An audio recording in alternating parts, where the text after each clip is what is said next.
Whether you're talking to investors or you're trying to recruit someone or you're doing customer development or you're actually talking to a prospect to sell them something, a piece of software, for example. Ultimately, you're in a sales conversation. And there's this one thing that you absolutely need to do to make your sales conversations successful, to be able to recruit that person, land that investment, close that deal. You need to be able to ask open-ended questions. And I didn't completely understand this when I first started to get into sales and marketing, but once I started to crack the code on open-ended questions, everything changed. So in this episode, I'm going to walk you through the 3 principles that you absolutely need to know, 3 examples of open-ended questions that you can ask to completely transform your sales process. Intro.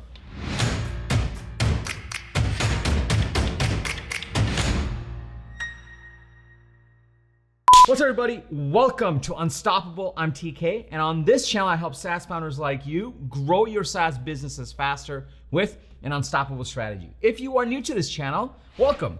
Be sure to hit the subscribe button and that bell icon. That way you'll get notified every single time I drop an episode like this with the TK energy.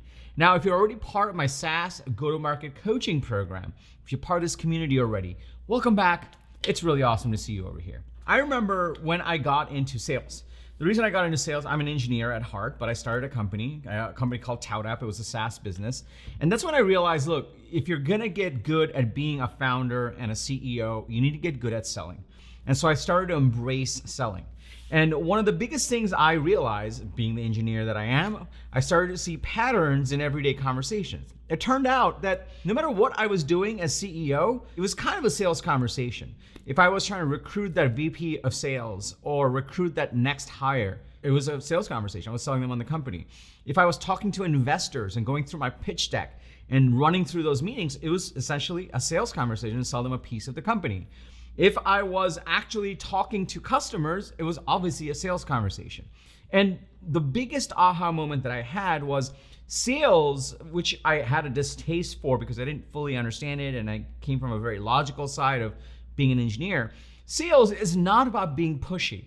It's not about being tricky or forcing someone to buy. Sales is, in fact, there's very little convincing that happens in sales. Sales, when done right, in its truest art form, is finding out how to serve your clients, to actually help them come to a realization that will help them. That's what the best salespeople do. And the way they do it is they actually ask open-ended questions. It's not about going through these magical set of words that I'm gonna say to you that's gonna make you realize, oh my God, I need this piece of software. It's about you answering certain questions that helps you realize, I need this software. And that's the power of open-ended questions. So I'm gonna walk you through 3 of my most favorite open-ended questions that I've used in sales conversations for actually selling software. I've used in recruiting, I've used in investing. All of these, it works really well. I'm gonna walk you through my 3 favorite ones. So if you're excited to dig into these principles, go ahead and smash that like button for the YouTube algorithm. It really likes it when you do that. And let's go into principle number 1, open-ended question number 1. Open-ended question number 1 is, what does success look like 12 months from now? Here's the thing. We talk about this in the channel all the time. If you're gonna be solving a problem, it better be important and urgent.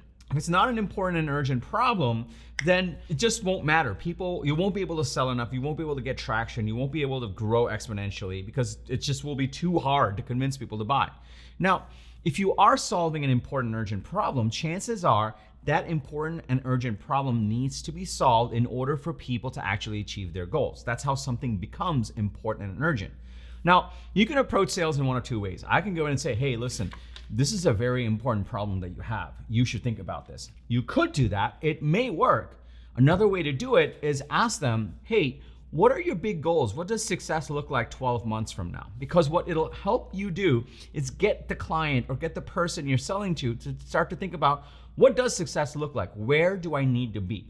What does great look like in terms of my business or my role or my department, whatever I'm selling into, essentially? And the power in open-ended questions is that it gets the other person to open up, because you're not trying to sell them on something. You're not. It's just a simple question of like, hey, what does success look like? And they will give you a view into their world. That's the power of any open-ended question.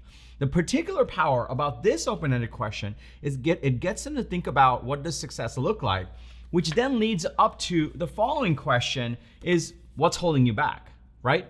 When you actually ask these, this is why these two are my most favorite open-ended questions to ask in any sales conversation, is because it gets you to think about what do I want and what's holding you back, right?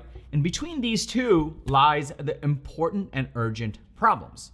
And I know for a fact that if I'm talking to, say, a VP of sales, because I'm selling to them, I know that pipeline is gonna be a big thing. So when I get them to think about what does success look like 12 months from now, most certainly they're gonna be like, well, we have hit new revenue growth and we've grown it by 300%, for example.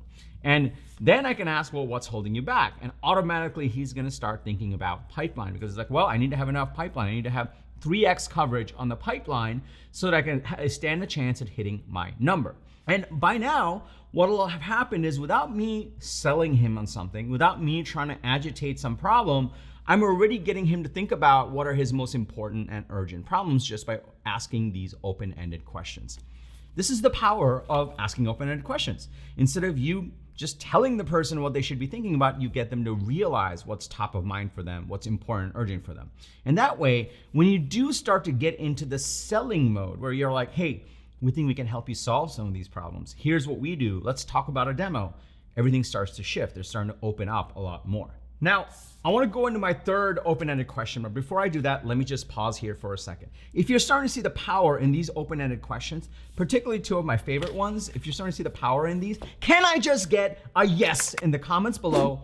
The YouTube algorithm really likes it when you do that. Also smash that like button. The YouTube algorithm really likes it when you do that. I also really like it when you do that. So go ahead and smash that like button and give me a yes in the comments below.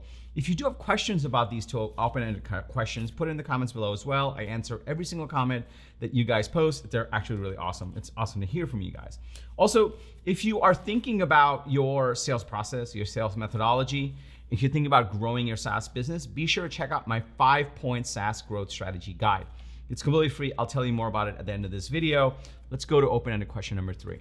Open-ended question number 3, after you've done the what does success look like, what's holding you back, and you're starting to have this conversation and back and forth, you wanna actually start to go a little bit deeper. So my third open-ended question that I coach all the go-to-market program members to actually ask is, how are you thinking about blank? And blank is essentially this macro trend that you are tied to.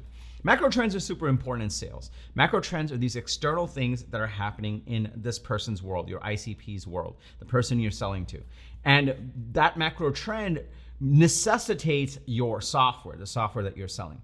So one of my favorite examples is GDPR. GDPR is a privacy law that's been passed in the European Union, and other regions, other parts of the world are little by little starting to adopt GDPR-like regulations. And it requires that companies are actually compliant to those privacy laws. And so I actually advise a company called DataGrail. I'm also an investor with them, and it's also a longtime friend that runs it. They create privacy compliance software. So when they go to companies, they will undoubtedly be asking about, how are you thinking about GDPR? For them, GDPR and that privacy regulation is a macro trend.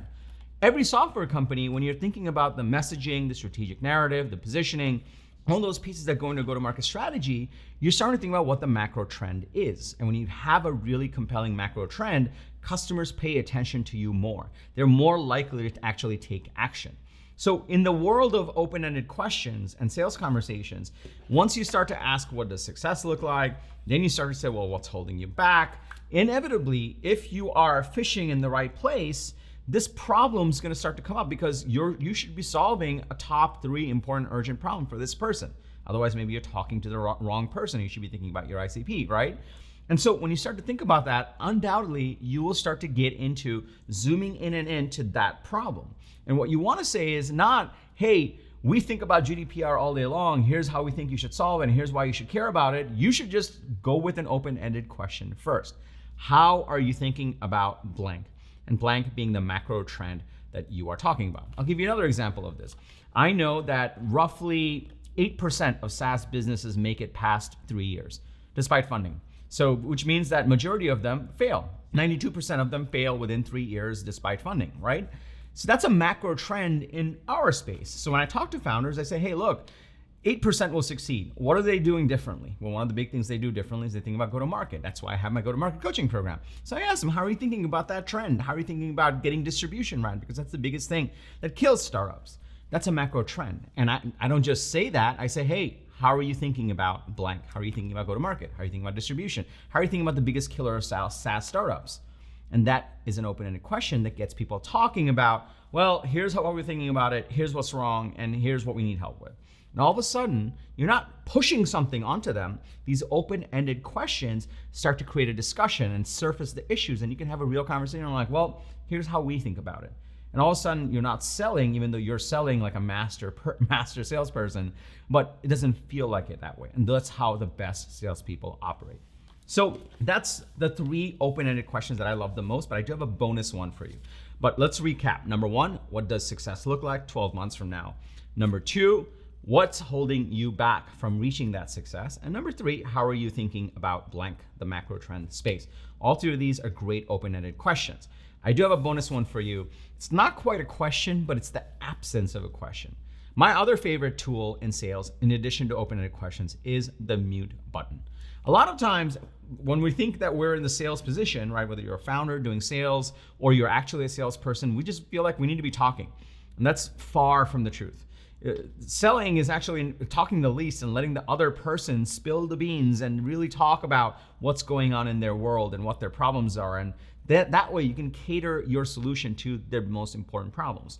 So the most powerful tool you have after asking each of these open-ended questions is to hit the mute button.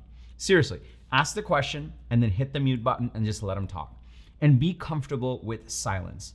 This is true just as much in customer conversations. It's true in recruiting conversations. It's definitely true in investor conversations.